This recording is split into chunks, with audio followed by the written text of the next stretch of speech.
Ciao a tutti e benvenuti oppure ben ritrovati sul mio canale, rieccomi qui, sono tornata dopo la pausa di fine anno, pronta a iniziare una nuova stagione di video insieme a voi.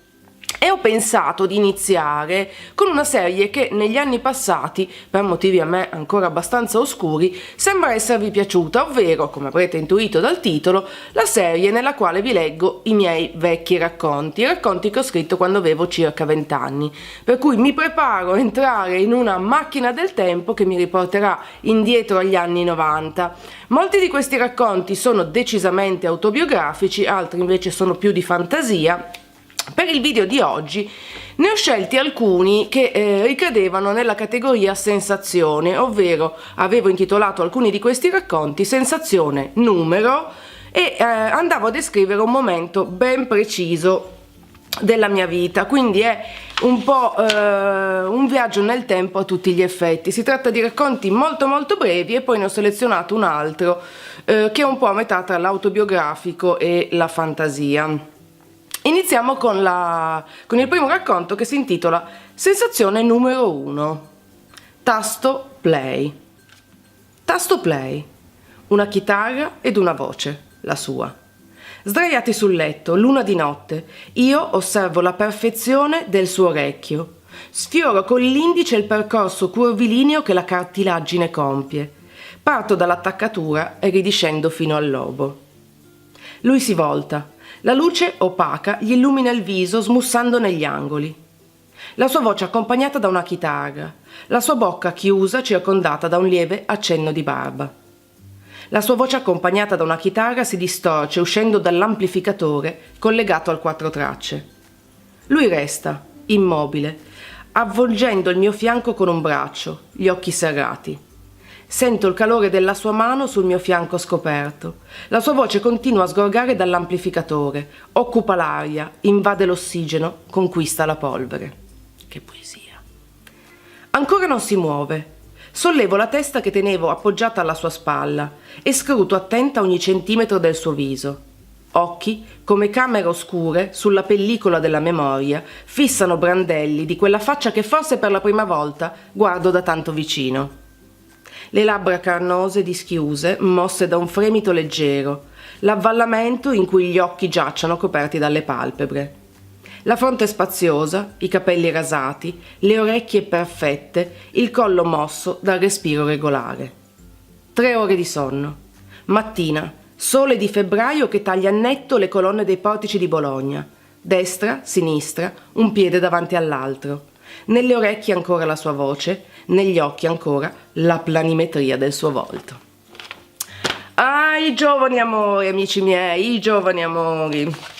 Li trovo sempre molto emozionanti questi racconti di giovani passioni. Anzi, se vi va, mi piacerebbe, anzi tantissimo, vi dico la verità, se qualcuno di voi mi raccontasse uno dei suoi amori adolescenziali, perché li trovo veramente sempre carichi di grande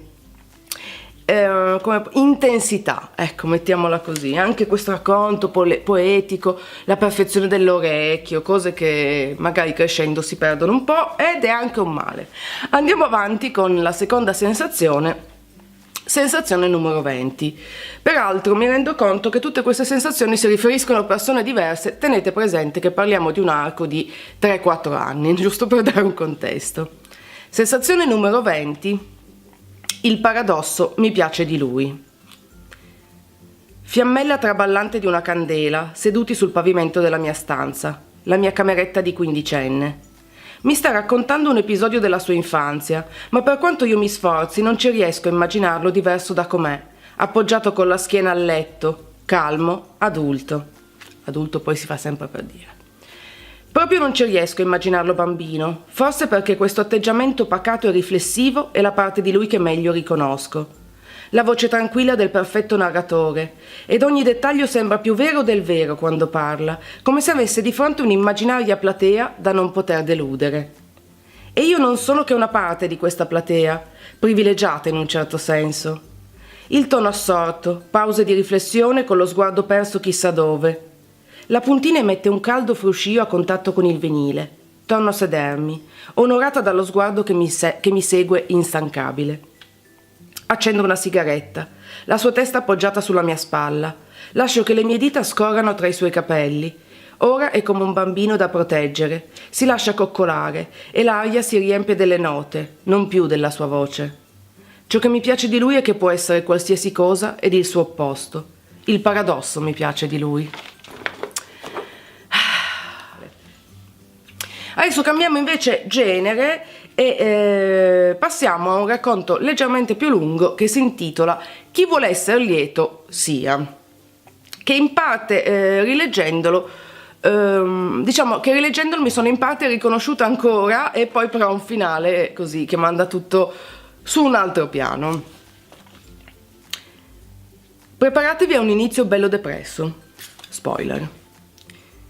Pomeriggio bieco. La pioggia scroscia prepotente rendendo questo autunno ancora più autunnale, l'autunno del mio scontento. Le mie guance sono rigate di lacrime come i vetri di pioggia. Sono stanca, esausta, stremata da questo pianto che mi soggioga da ore.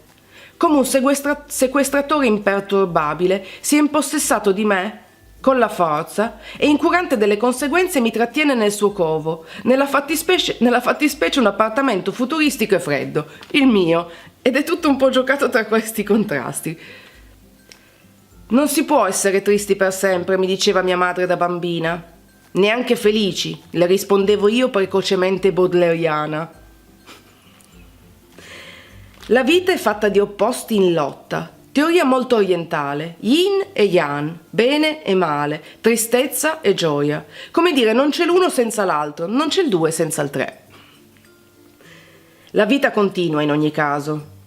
In questo autunno eccessivamente autunnale io vegeto sequestrata da un pianto inesauribile, un rubinetto aperto alimentato da una fonte perenne, il mio scontento.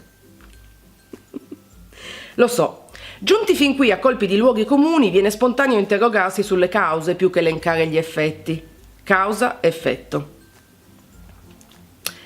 Se un mese fa mi aveste chiesto, in una di quelle serate in cui pur di ammazzare il tempo si pongono domande idiote, come mi definirei, ebbene non avrei avuto dubbi. Un fiore.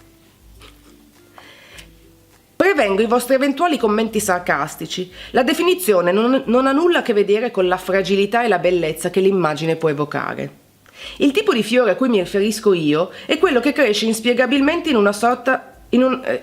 quello che cresce inspiegabilmente in una pianta d'appartamento, frutto della cura di qualcuno che lo accudisce, una sorta di escrescenza immobile incatenata al suo bel vaso. In una di quelle serate tediose io vi avrei risposto un fiore, d'appartamento però. Un fiore che resta immobile ad aspettare qualcuno che lo accudisca, che si prenda cura di lui, che lo ammiri e lo ami. Un mese fa lo avrei detto con un mezzo sorriso ebete in viso, oggi lo dico con un pieno sconforto scolpito addosso. Avevo trovato il mio giardiniere. Sul serio, sapevo che era lui, il biologo naturale che con un po' di sforzo avrebbe anche potuto fare il miracolo, dare vita ad un vegetale.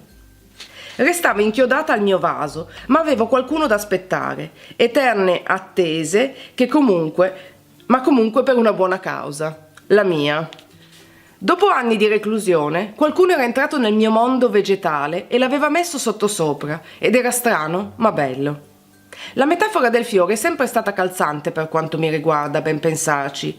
Vivere in provincia è un po' come stare in serra, non c'è mai un cazzo da fare se non guardare i fiori, innaffiarli, farsi gli affari loro, insomma. Vivere solo in provincia corrisponde ad essere trapiantati in un vaso più comodo, lontano dagli altri quel tanto che basta per sentirsi migliori, soprattutto se si è un giovane fiore. Per riassumerla in poche parole, fin dall'infanzia, più che vivere ho vegetato, chiusa in una timidezza imbarazzante, abbandonata ad un pessimismo incalzante, imprigionata in un corpo dalla salute cagionevole, più propensa alla parola scritta che a quella udibile. Una bambina precoce, dicevano i miei, riferendosi alla mia ossessione per lo studio. Una ragazzina difficile, azzardavano i professori, riferendosi alla mia incapacità di relazionarmi. Una tipa insignificante, declamavano i compagni delle superiori, riferendosi alla mia incapacità di intrattenere relazioni di qualsiasi tipo.